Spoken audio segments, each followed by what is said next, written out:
Bonjour à tous, donc on se retrouve pour une deuxième vidéo donc de la séquence 2, toujours sur la lumière. On avait vu à la suite de la première vidéo que lorsqu'on faisait traverser la lumière à travers un prisme, eh bien on se rendait compte qu'on obtenait un spectre lumineux, la lumière était décomposée. L'objet de la vidéo aujourd'hui, c'est d'observer ce qui se passe lorsque la lumière va traverser, va changer de milieu, va passer par exemple de l'air jusque dans le prisme. Donc c'est le cas ici, si on regarde en fait au niveau sur l'image ici, on voit qu'ici, on a un premier changement de milieu où la lumière donc passe de l'air jusque le matériau qui constitue le prisme, par exemple le verre, et puis on a ensuite un second changement de milieu à la sortie du prisme.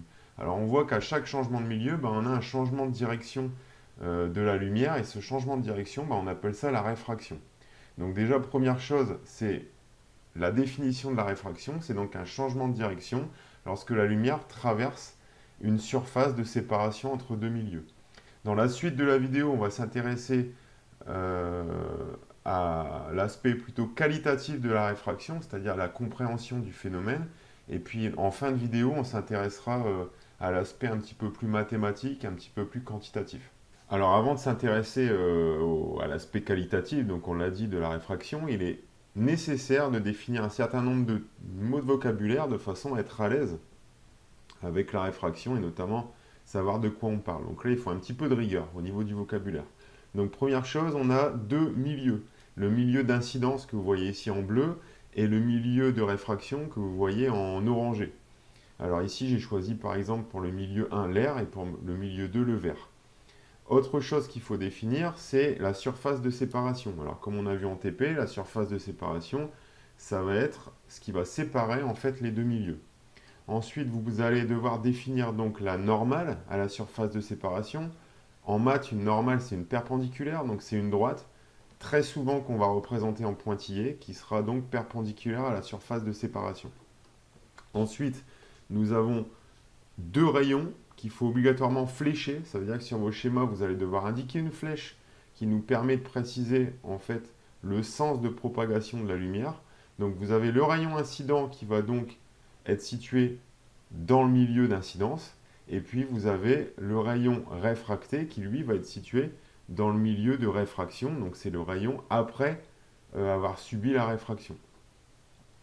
Ensuite, vous avez deux angles qui seront très importants pour nos calculs après. L'angle d'incidence qu'on repère toujours entre la normale et le rayon incident, et l'angle de réfraction qu'on repère toujours entre la normale et le rayon réfracté. Donc intéressons-nous par le biais de ce logiciel que j'ai trouvé sur le site Nathan.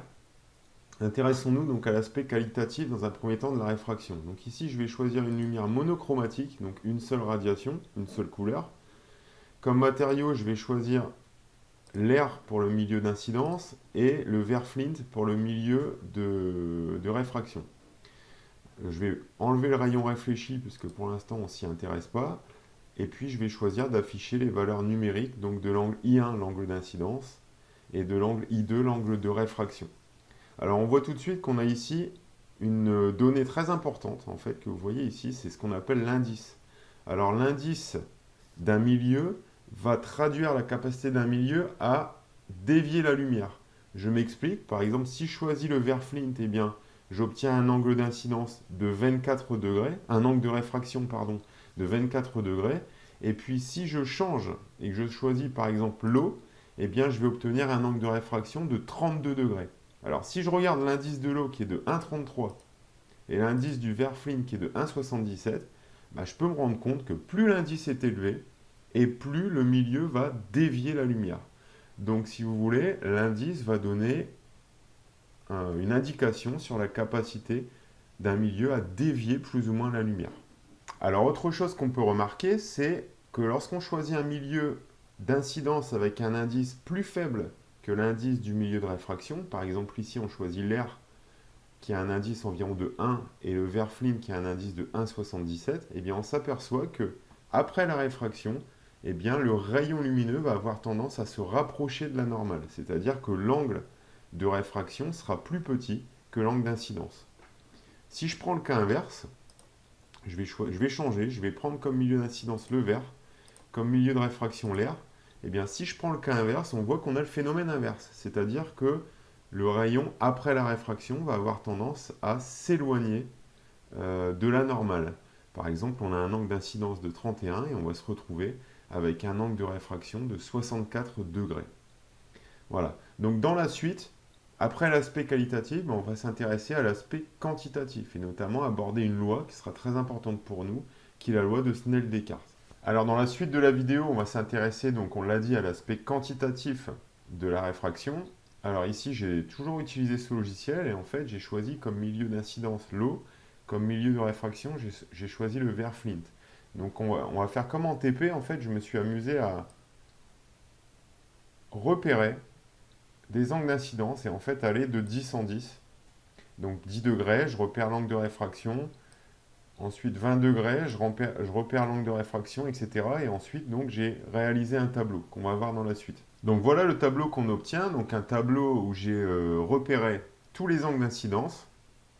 J'ai repéré tous les angles de réfraction correspondants. Et puis j'ai calculé, donc, j'ai appliqué la fonction sinus à la calculatrice. J'ai calculé le sinus de tous les angles. C'est-à-dire sinus 0, sinus 10, sinus 20, sinus 30, etc. Donc d'ailleurs, à ce propos, je vous mets en bas de l'écran, vous allez pouvoir observer donc, la manipulation qu'il faut réaliser au niveau de la calculatrice. Faites bien attention, on travaille ici en degrés et votre calculatrice autorise le radian ou le degré. Donc il va falloir choisir et la configurer. Vous regarderez, il faudra la configurer en degrés pour pouvoir réaliser ces calculs de sinus. Donc j'ai complété toutes les valeurs du tableau, mais ensuite je vais pouvoir réaliser un graphique. Donc on voit sur la page suivante. Donc sur ce graphique, en fait, j'ai représenté en ordonnée les valeurs de sinus i, en abscisse les valeurs de sinus r, et j'ai placé tous mes points.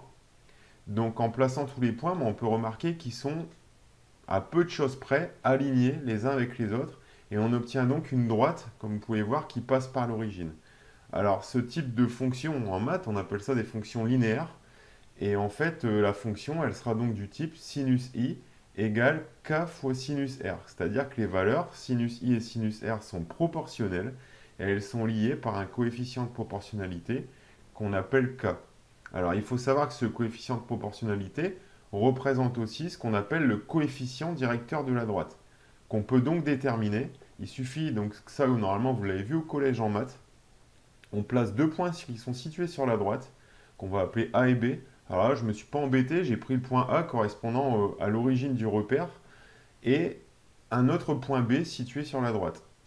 On repère les coordonnées de ces points. Donc ici, le point A a pour coordonnée 0, 0 et le point B a pour coordonnée, donc on le voit ici, 0, 60 et pour ordonnée 0, 80.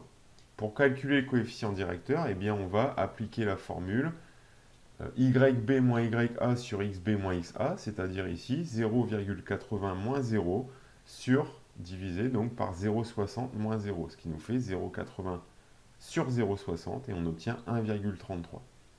Alors d'autre part, on peut remarquer que, souvenez-vous de l'indice de nos milieux, on avait pour l'eau, nous avions un indice donc de 1,33 et pour le verre, on avait un indice de 1,77. Alors on peut remarquer que si on fait le rapport des deux indices, c'est-à-dire l'indice du verre sur l'indice de l'eau, eh bien on obtient également 1,33, ce qui correspond à la valeur de K. Ça veut dire qu'on peut dire que notre coefficient directeur ici, c'est le rapport des deux indices, l'indice du verre divisé par l'indice de l'eau. Donc si on résume, on sait deux choses. Une première chose, c'est que sinus i égale K fois sinus r. Et une seconde chose, c'est l'expression du coefficient de proportionnalité, K égale N vert sur NO. Alors si ce quotient-là, N vert sur NO, eh bien je viens l'injecter ici dans l'autre expression à la place de K, je vais me retrouver avec sinus I égale N vert sur NO multiplié par sinus R. Alors, pour supprimer cette fraction, il suffit de multiplier à gauche et à droite par NO. C'est ce que je vais faire. On va donc obtenir NO multiplié par sinus I est égal à N vert multiplié par sinus R. Alors ça, c'est une loi donc, qui va permettre d'anticiper sur la trajectoire des rayons lumineux. Ici, c'est dans un cas particulier, puisque le milieu d'incidence, c'est l'eau, et le milieu de réfraction, c'est le verre. Mais il existe la loi générale qui s'appelle la loi de Snell-Descartes, donc qui a été établie dans un premier temps grâce à les recherches de Snell, donc qui est un savant hollandais. Je vous ai mis sa photo tout en bas. Et puis ensuite confirmée par les travaux de Descartes, René Descartes, qui est un savant français. Voilà, voilà, c'est tout pour cette vidéo. Donc, ce que je vous demande, comme d'habitude, c'est d'aller voir le quiz qui est donc dans la description en dessous de la vidéo. Voilà, donc ensuite, on fera quelques applications en classe du contenu de cette vidéo. À bientôt!